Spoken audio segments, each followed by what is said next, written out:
Maigavanen. Morning. I'm the Talking Shirt, and today we take a short break from rewriting the Rings of Power and we'll discuss the dialogue in the show. We will once again look for the reasons why did the Rings of Power fail.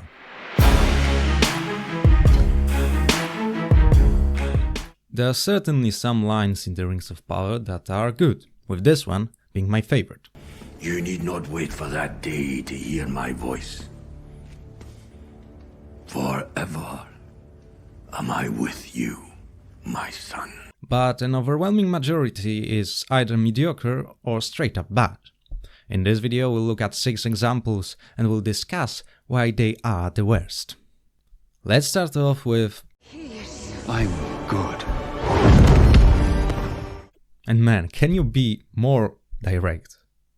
In the fantasy setting of Middle-earth, where you have so many references to light and darkness, to the powers that rule the world, to the Valar, to Morgoth and Sauron, you decide to go with I am good? In any setting that would be ridiculous. It's just not how people talk. Let's compare it to the line from The Lord of the Rings, when Frodo decides to take the ring. The ring is mine.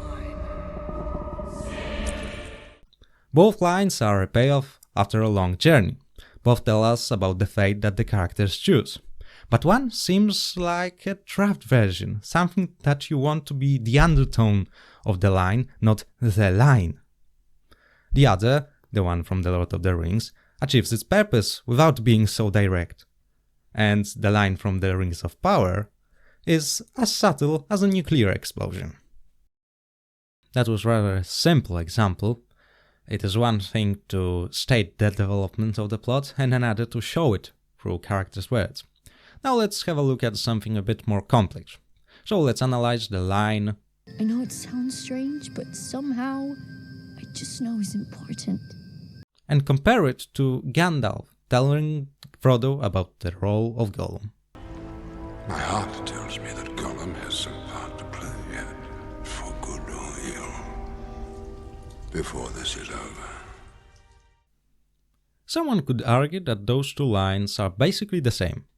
That Gandalf says that he somehow feels that Gollum will be important. But in The Lord of the Rings we've got so much more. First of all, context. We know who Gollum is, what role he played, what is his relation to Gandalf, and that he is a dark, murderous creature. That's why we are surprised to hear that he may turn out to be good, to play a good role. But there is no somehow, there is no feeling, there is a reason. Gandalf provides us with his reasoning in the conversation that follows. He recalls what Bilbo did. He tells us about him sparing Gollum out of pity. He clearly implies that pity may change Gollum's heart. The pity of Bilbo may rule the fate of men. We also know why Gollum is relevant to Frodo and his journey. We know about his bond with the ring and about his persistence. That's why he cannot be ignored. He is a threat, but also an opportunity for Frodo. Obviously, the conversation in The Lord of the Rings is longer, and more can be taken out of it. But there is nothing really that can be elaborated on in The Rings of Power. In The Lord of the Rings, Gandalf provides us with his reason and his reasoning. Nori, on the other hand, has just her feeling. And as all feelings, it passes and disappears and is easily forgotten. Just as her line. Now let's analyze nasty little hobbitses and Nobody goes up there. This is a line that tells something more about the principles that the hobbits have, about their strongest beliefs, about something that keeps their community together, about something that will be, for certain, constantly respected.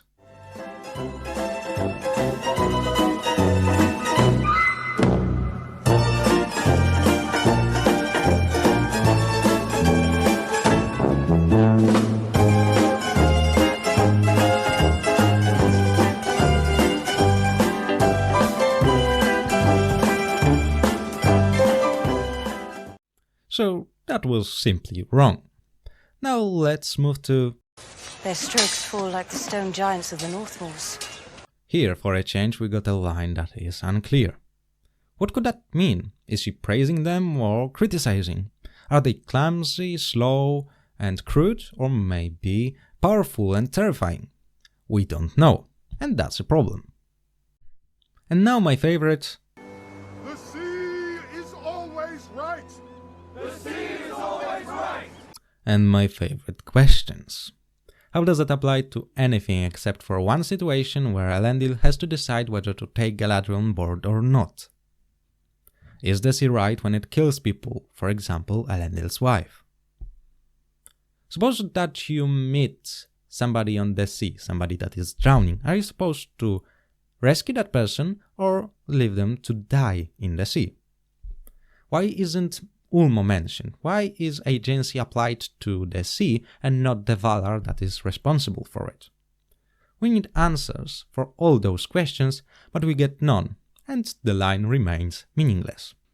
And finally, the infamous "there is a tempest in me," which will be compared to this line from The Lord of the Rings. Do you remember the taste of strawberries? No, Sam. I can't recall the taste of food.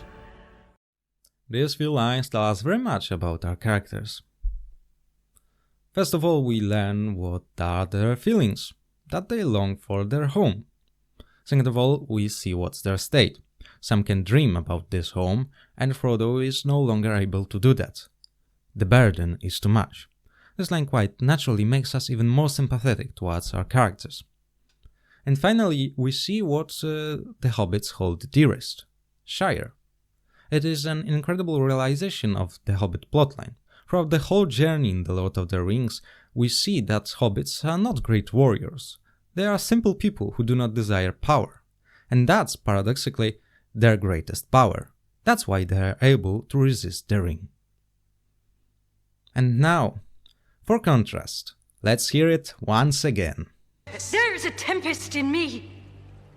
It swept me to this island for a reason, and it will not be quelled by you, Regent. I've chose to compare this line with the previous one because there is similar potential. Much could be established in the situation of Galadriel. Let's see the context for that. Galadriel is after a long journey on the sea. She was close to death and she was coldly received in Númenor. She has just learned about the plans of her enemy and she isn't listened to. She's close to an outburst, understandably, and she's close to being consumed by the metaphorical tempest. Her line could also establish something about her longing home. She's not in the same situation as Frodo and Sam were in, but there is maybe something even more meaningful that could be expressed. She's not only far from home, she has seen a glimpse of the Blessed Realm, and she rejected its call. Her line could tell us so much about her goals, about her principles, about what she deems so important that it even outweighs the desire to go to Valinor. If her line sounded like, "I have rejected the call of the Blessed Realm. I have rejected the opportunity to sit among my family in the light of the Valars. Instead I have come here and I will not be stopped by you, Regent," I believe it would be a bit better. But the potential that was there wasn't used. Instead we got, again quite simple, "There is a tempest in me." And what tempest are we even talking about?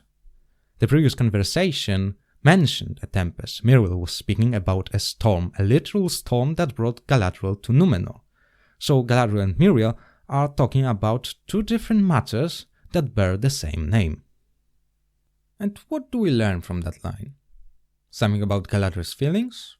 Well, we already know that she is outraged, we can tell that from her face, so nothing more in that regard. Do we learn something about her past, about her plans? Well, no, we already know that she wants to meet the king. We would need something about her reasoning, but we do not get that. This line is an attempt at a lofty, proud and meaningful sentence, but it gives us almost nothing. Do we at least grow more sympathetic towards our protagonist? Well, no. quite frankly, the scene that follows is one of the most satisfying in the whole show.